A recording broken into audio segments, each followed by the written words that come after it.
ইনডোরের প্লেটটা বসিয়ে নিচ্ছি।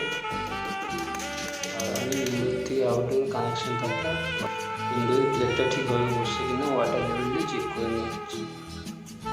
আর এ পাশে আমার কয়েলটা রেডি হয়ে গেছে। ইনডোর থেকে আউটডোর কানেকশনের জন্য আমরা একটা ফুটো করে নেব। ফুটোটা করার জন্য পেপার রেডি করে দিয়েছি, যাতে ধুলোগুলো না নিচেতে পড়ে বেশি নোংরা হয়। আর এপাশে আমি ব্যাক টু ব্যাক বসানো, তার জন্য পাইপটা সোজা করে নিচ্ছি। সোজা করে র্যাপিং করে নিলাম। ড্রিল মেশিন দিয়ে ফুটো করা হয়ে গেছে।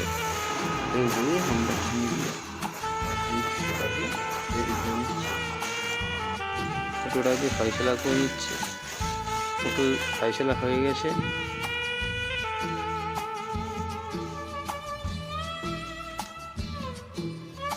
এরপরে আমাদের ইনডোরটা বসিয়ে নিচ্ছি। ইনডোর বসানো আমাদের রেডি হয়ে গেছে।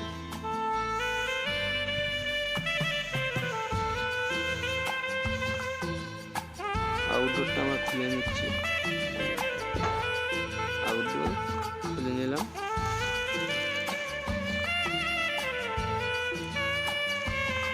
ভোল্টাসের এসি আছে, ভোল্টাস ইনভার্টার 3 স্টারে।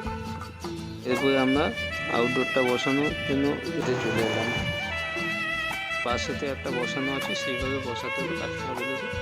তার জন্য আমরা ডিল করে নিচ্ছি, ওয়াটার লেভেল মেপে ডিল করে নিচ্ছি। ডিল করে আমরা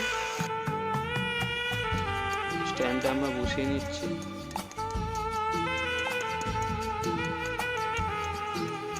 অলরেডি আমাদের দুটো বসানো রেডি। এরপরে আমরা ভালো করে টাইট করে নিলাম।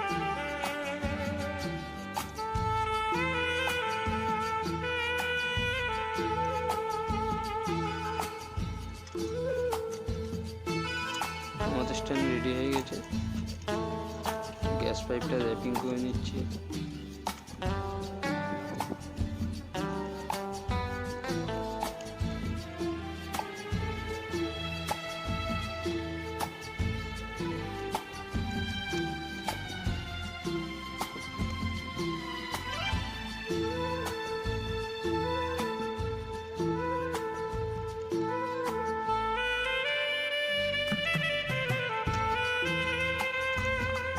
র্যাপিং করা আমাদের কমপ্লিট হয়ে গেছে।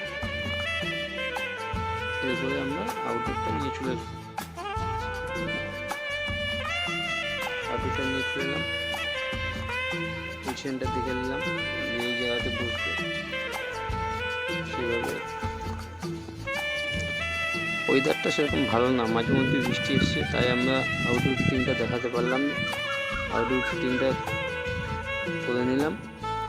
ওয়েদার খুবই প্রবলেম, বৃষ্টি এসছে মাঝে মধ্যে, আউটডোর ফিটিং করতে করতে বৃষ্টি এসছে, তাই ভিডিওটা দেখাতে পারলাম না। আমাদের রেডি হয়ে গেছে ইনডোর। আমরা চালু করব, কোড দিয়ে চালু করতে হবে। চালু করলাম আমরা, এসে রেডি হয়ে গেছে কমপ্লিট।